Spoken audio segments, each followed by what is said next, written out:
Vous avez fait un tout petit peu de bruit, 2 fois seulement.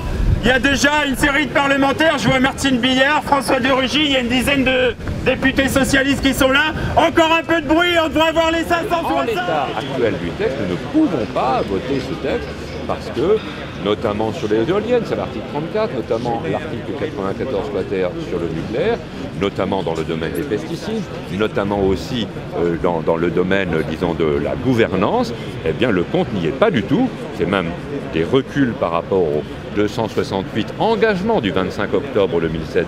Il y avait là tous les groupes de travail qui avaient rendu un travail assez intéressant, hein, dans un processus plutôt démocratique.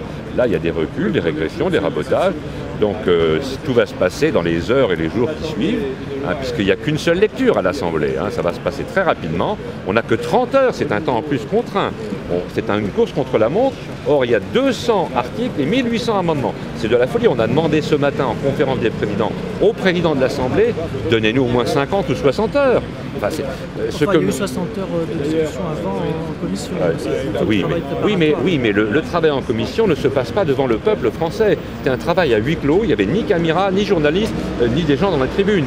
Quand on fait la loi, il faut savoir qui parle et comment on parle. Ça n'est pas au journal officiel. Nous, on veut avoir au journal officiel qu'est-ce que va dire M. Ollier, qu'est-ce que va dire Mme Joanneau, qu'est-ce que va dire M. Cochet, etc. Justement, pour pouvoir M. Ollier, qu'est-ce qui vous fait penser qu'il y a eu des reculs, notamment sur le domaine de l'éolien? Qu'est-ce qui motiverait un recul par rapport aux ambitions affichées par le gouvernement il y a 2 ans et demi? À part le lobby nucléaire qui aurait beaucoup... Mais bien sûr, ça a été depuis 2 ans et demi plutôt favorable, disons, à l'écologie.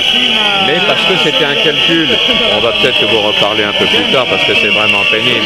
Non mais les écolos, il faut faire des manifs silencieuses. C'est plus difficile de faire du silence que de faire du bruit. Comme ça, on a le temps de parler aux journalistes. Les murs de l'Assemblée. Ça résonne, vous voulez dire ah non. Pour que les députés puissent s'entendre. Oui, on peut dire ça comme ça, mais c'est bien. Non, on a fait ça à Copenhague aussi, à l'extérieur du Bella Center, si vous voyez ce que je veux dire. Ça n'a pas marché, hein, mais enfin bon. Alors oui, il y avait un calcul purement politicien de M. Sarkozy, il y a 2 ans et demi, 3 ans maintenant, quand il a été élu. C'est de dire, je vais changer un petit peu la donne en captant des socialistes au gouvernement. Il l'a fait, hein, bon, avec M. Kouchner, avec M. Besson, etc.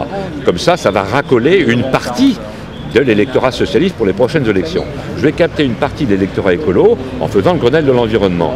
Et comme ça, j'aurai beaucoup plus d'assises. Alors, on a vu les élections à la fois européennes l'an dernier et régionales d'il y a 2 mois. Ça n'a pas marché du tout. Son double calcul électoral n'a pas marché. Conclusion, il l'a bien dit d'ailleurs, à la fois au salon de l'agriculture et puis même de manière générale, on se ressemble sur les vraies valeurs de droite, on n'a plus rien à faire ni du Parti Socialiste ni des écolos. L'environnement, ça commence à bien faire. Donc tout ce calcul purement politicien électoraliste n'a pas marché.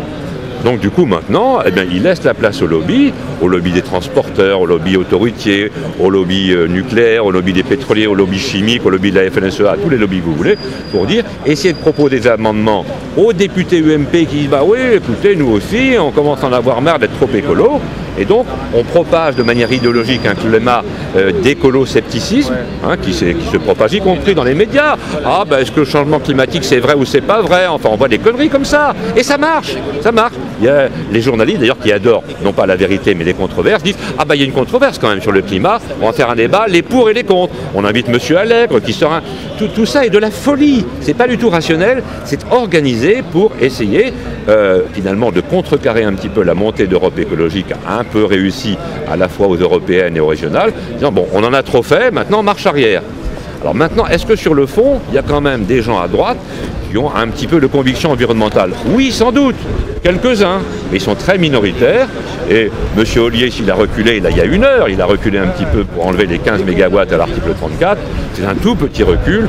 Les autres conditions de son rapport et du rapport avec M. Régnier restent. Et pour le moment, les éoliennes ne sont pas très favorables, disons, dans le Grenelle de l'environnement. Enfin, il y a les 2 tiers des projets qui vont être tués par l'article 34 actuel, même un petit peu corrigé il y a 1 heure. Vous pensez que c'est le but de ce cette formule sur l'éolien? C'est le but, c'est de couler l'industrie éolienne? Oui, parce qu'il y a une industrie éolienne naissante en France. Elle est beaucoup moins forte, évidemment, qu'elle est au Danemark, en Espagne, en Chine, aux États-Unis ou en Allemagne, bien entendu. Alors qu'elle était la plus forte au monde il y a 25 ans. On ne le sait pas, ça. On ne le sait pas. Mais il y a un lobby extraordinaire en France, c'est le nucléaire et les pétroliers. C'est des lobbies d'une force incroyable. Sans parler de la FNSEA, qui est également un très très fort lobby. Et ces gens-là, ils n'en ont rien à faire des éoliennes. Au contraire, ils sont même anti-éoliens. Alors ils utilisent la moindre faille, disons, dans la parole environnementale du gouvernement pour dire, eh bien non, il ne faut pas d'éoliennes parce qu'on a déjà trop de courant, on sait faire du courant de manière beaucoup plus économe, parce qu'ils disent oui, mais en plus, les prix de rachat, vous connaissez la CSPE, comme on dit, le prix de rachat obligatoire, c'est beaucoup trop cher, ça ne sert à rien, donc on ne veut pas d'éoliennes. C'est des bagarres au jour le jour. Simplement, ces gens-là sont très très organisés, ils ont bien plus de moyens que les pauvres gens de la LPO ou d'Agir pour l'environnement. Bon, ça sera vers jeudi ou vendredi au moment de la fin de la loi. On verra où on en est, dans quel état elle est la loi. Merci beaucoup. Je vous en prie.